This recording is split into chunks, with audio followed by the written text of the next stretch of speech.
अगर आप सोच रहे हैं, कर रहे हैं फिक्र डीएलएड एंट्रेंस का, तो अब फिक्र को करना बंद कर दीजिए और प्रतिदिन लेट्स गेट सक्सेस चैनल पे बने रहिए। आपका तैयारी सोनू सर के द्वारा कराया जाएगा। तो आज हम लेट्स लर्न के माध्यम से आपके डीएलएड एंट्रेंस का तैयारी कराने जा रहे हैं, जो कि हिंदी के फर्स्ट चैप्टर में पढ़ेंगे। व्याकरण खंड के बारे में जानेंगे, जो कि पहला दिए हुए है वर्ण, है ना। तो वर्ण के बारे में हम लोग जानेंगे। तो वर्ण होता क्या है, यह कहते किसको हैं? तो वर्ण बोलते हैं जिसका खंड या टुकड़ा नहीं किया जा सकता है, उसको हम वर्ण कहते हैं। जिसका खंड या टुकड़ा नहीं किया जा सकता है, जिसका खंड या टुकड़ा नहीं किया जा सकता है,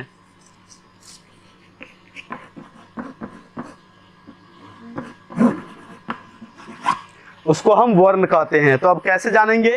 तो देखिए यहाँ लिखते हैं अ, जितने भी स्वर वर्ण होते हैं उन सभी का हम लोग खंड टुकड़ा नहीं कर सकते हैं।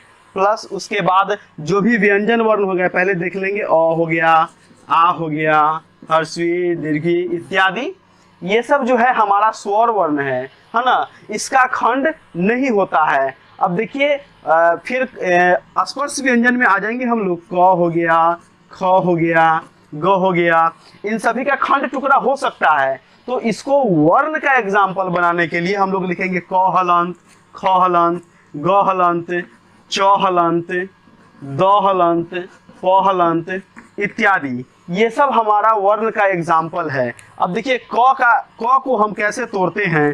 तो क हलंत जोड़ अ लिखते हैं तो हमारा क बनता है। ख हलंत जोड़ अ लिखते हैं तो हमारा ख बनता है। ग हलंत जोड़ अ लिखते हैं तो हमारा ग बनता है। इसी तरह से जितने भी वर्ण होते हैं, वैसा वर्ण जिसका खंड और टुकड़ा नहीं कर सकते हैं, वो हमारा वर्ण कहलाता है। अभी हम वर्ण के बारे में पढ़े हैं, अब हम लोग पढ़ेंगे वर्णमाला के बारे में। क्या चीज के बारे में? वर्णमाला। अब वर्णमाला किसको कहते हैं? तो वर्णों के समूह को वर्णमाला कहते हैं। वर्णों के समूह को वर्णमाला कहते हैं। जैसे कि देखिए अ हो गया, आ हो गया, हर्षी हो गया, क हलंत, ख हलंत, ग हलंत इत्यादि। ये सब जब एक समूह में रहेंगे तो इसको वर्णमाला कहते हैं। अब फिर वर्ण संकेत के बारे में, वर्ण संकेत के बारे में पढ़ेंगे। तो वर्ण संकेत के बारे में पढ़ेंगे तो जितने भी वर्ण होते हैं उन सभी को लिखने का एक लिपि होता है। उस लिपि को मतलब उस लिपि के माध्यम से जो वर्ण लिखा जाता है वो हमारा वर्ण संकेत कहलाता है। जैसे कि देखिए हिंदी जब हम लिखते हैं तो हिंदी लिखते हैं तो लिखते हैं देवनागरी, देवनागरी। ये हमारा वर्ण संकेत हो गया। हिंदी वर्ण को लिखने के लिए देवनागरी हमारा जो हो गया सो संकेत हो गया। अब देखिए अंग्रेजी लिखते हैं, तो अंग्रेजी लिखते हैं तो इसका वर्ण संकेत होता है हमारा रोमन। ठीक उसी प्रकार से उर्दू लिखते हैं तो इसका हमारा वर्ण संकेत हो जाएगा फारसी। इस प्रकार से ये वर्ण संकेत किसको कहेंगे? जितने भी लिपि होते हैं उन सभी को लिखने का, चाहे जितने भी वर्ण होते हैं उन सभी को लिखने का एक लिपि होता है, उनको हम वर्ण संकेत कहते हैं। अब वर्ण संकेत के बारे में हम जानेंगे। वर्ण के कितने भेद होते हैं? वर्ण के भेद, तो देखिए वर्ण के दो भेद होते हैं। वर्ण के कितने भेद होते हैं? दो भेद, एक स्वर वर्ण और दूसरा व्यंजन वर्ण। तो अब स्वर वर्ण किसको कहेंगे? तो स्वर वर्ण उसको कहते हैं जिसमें किसी वर्ण का सहायता नहीं लिया जाता है, अर्थात जिसके उच्चारण में किसी अन्य वर्ण की सहायता नहीं लिया जाता हो, उसको हम स्वर वर्ण कहते हैं। जैसे कि अ, आ, ह्रस्वी, दीर्घी, हर्षु, दीर्घु, री, री, ए, ओ। ये हमारा स्वर वर्ण हो गया। व्यंजन वर्ण होता है क ख ग घ अंग च छ, ये सब मतलब हमारा व्यंजन वर्ण हो गया, है ना। लिख देते हैं क वर्ग, च वर्ग, ट वर्ग इत्यादि, ये सब हमारा क्या है, व्यंजन वर्ण है। मतलब वर्ण के दो भेद होते हैं, एक स्वर वर्ण होता है, दूसरा व्यंजन वर्ण होता है। स्वर वर्ण अ आ हर्षी दीर्घी वगैरह वगैरह होता है, और व्यंजन वर्ण क ख ग घ बोले तो क वर्ग च वर्ग ट वर्ग, ये सब हमारा व्यंजन वर्ण होता है। ऐसे क वर्ग च वर्ग ट वर्ग त वर्ग और प वर्ग,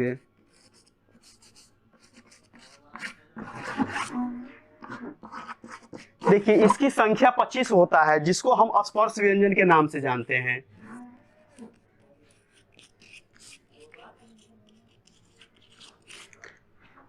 क वर्ग च वर्ग ट वर्ग त वर्ग और प वर्ग, इनकी संख्या 25 होता है, और इसको हम लोग स्पर्श व्यंजन के नाम से जानते हैं।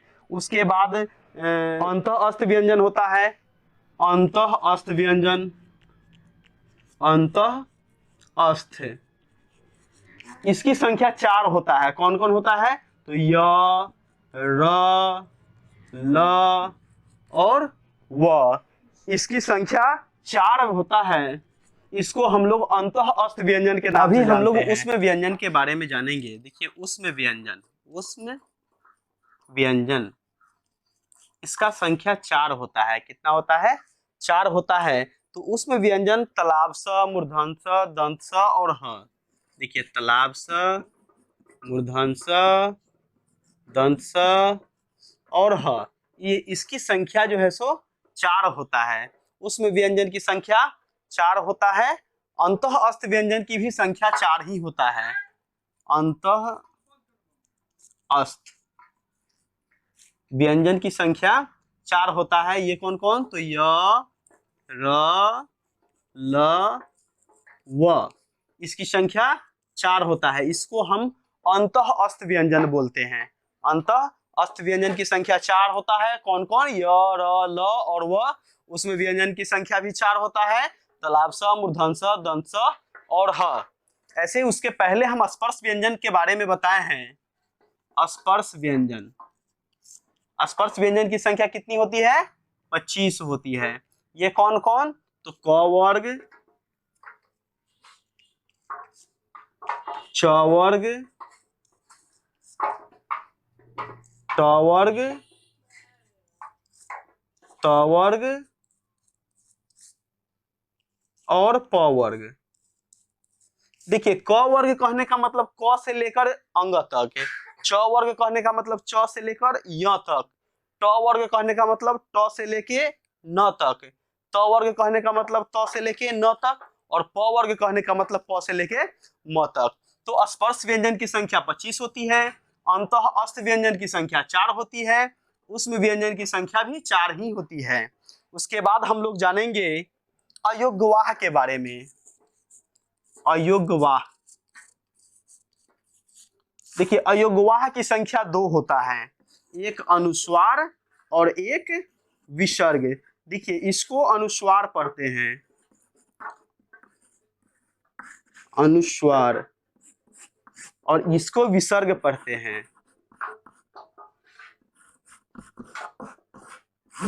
तो अनुस्वार और विसर्ग को अयोग्यवाह कहते हैं। एक और होता है उत्क्षिप्त, उत्क्षिप्त, उत्क्षिप्त जो होता है उसकी संख्या 2 होती है। एक होता है र और एक होता है ढ, इसकी संख्या 2 होती है। उत्क्षिप्त इसको पढ़ते हैं। आप लोग अभी जाने स्पर्श व्यंजन के बारे में, अंतः अस्त व्यंजन के बारे में, उसमें व्यंजन के बारे में, अयोग्यवाह के बारे में और उत्क्षिप्त के बारे में जाने हैं। उत्क्षिप्त के बाद हम लोग जानेंगे संयुक्त स्वर, चाहे संयुक्त अक्षर किसको कहेंगे। तो देखिए संयुक्त अक्षर, संयुक्त अक्षर होता है अक्ष, त्र, ज्ञ और स्र।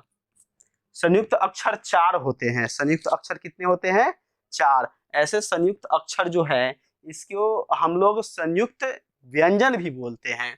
तो संयुक्त व्यंजन कहते किसको हैं, चाहे संयुक्त अक्षर कहते किसको हैं, तो वैसा अक्षर जिस अक्षर को लिखने में एक से अधिक वर्णों का इस्तेमाल किया जाता है उसको हम संयुक्त अक्षर या संयुक्त स्वर या संयुक्त वर्ण कहते हैं। तो ये हम संयुक्त अक्षर पढ़ रहे हैं, इसके बाद हम संयुक्त वर्ण के बारे में बताएंगे। देखिए हम अक्षर लिखें तो अक्षर को लिखने के लिए क हलंत जोर मूर्धन्य श हलंत जोर अ लिखते हैं। उसके बाद त्र को लिखने के लिए त हलंत जोर र हलंत जोर अ लिखते हैं। ठीक उसी प्रकार से ज्ञ को लिखने के लिए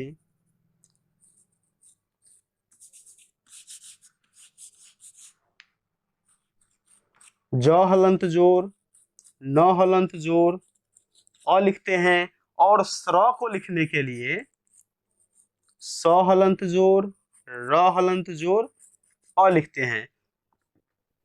तो ये हमारा संयुक्त अक्षर है। हम संयुक्त अक्षर को संयुक्त स्वर संयुक्त व्यंजन कहते हैं। संयुक्त व्यंजन कौन कौन, तो अक्ष, त्र, ज्ञ और स्र, इन सभी को हम संयुक्त अक्षर कहते हैं। संयुक्त अक्षर का परिभाषा हम अभी बताए हैं कि जिसमें एक से अधिक वर्णों का इस्तेमाल किया गया हो उसको संयुक्त अक्षर कहते हैं। अब संयुक्त स्वर के बारे में जानेंगे।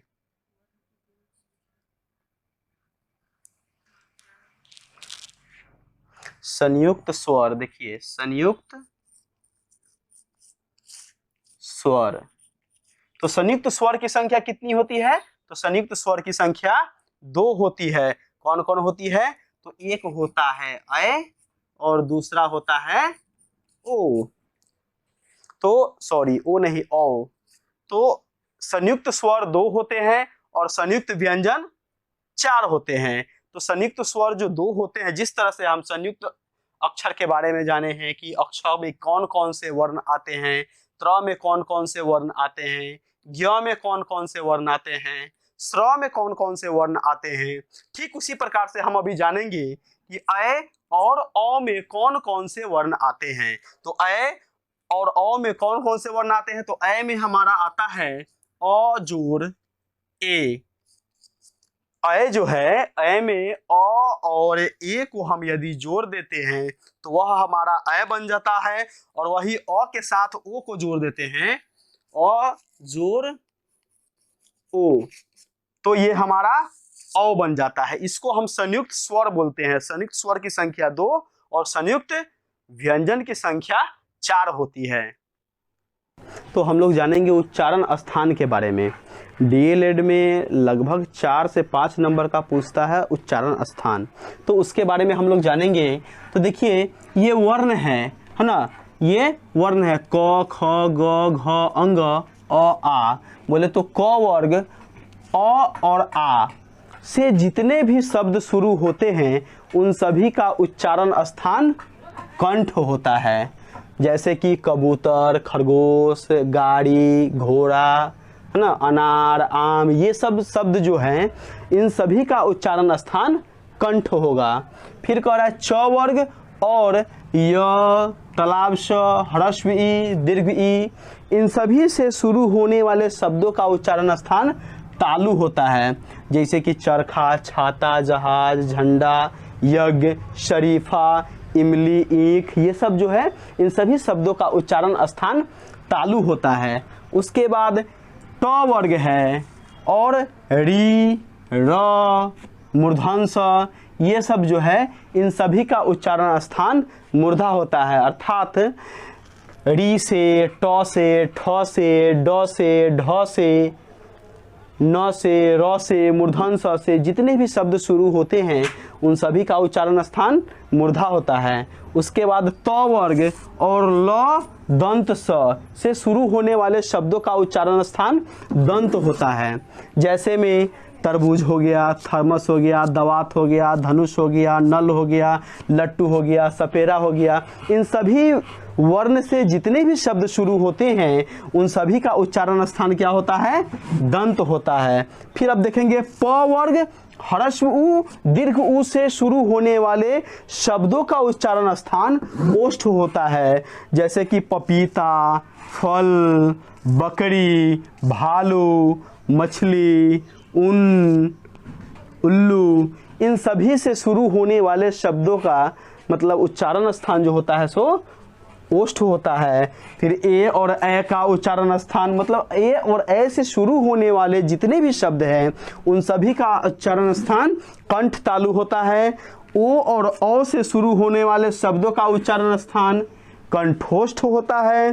व से शुरू होने वाले शब्दों का उच्चारण स्थान दंतोष्ठ होता है। अंग, न, र, न, म, इन सभी से शुरू होने वाले जितने भी उच्चारण मतलब शब्द होते हैं उन सभी का उच्चारण स्थान नासिका होता है। तो ये हमारा उच्चारण स्थान था। इधर देख लीजिए वर्ण है, कौन कौन से वर्ण से शुरू होने पर उस शब्द का उच्चारण स्थान क्या होता है वो इधर लिखा हुआ है और उसका शुरुआत का वर्ण जो है सो इधर लिखा हुआ है। आप लोग इसको स्क्रीनशॉट कर लीजिए।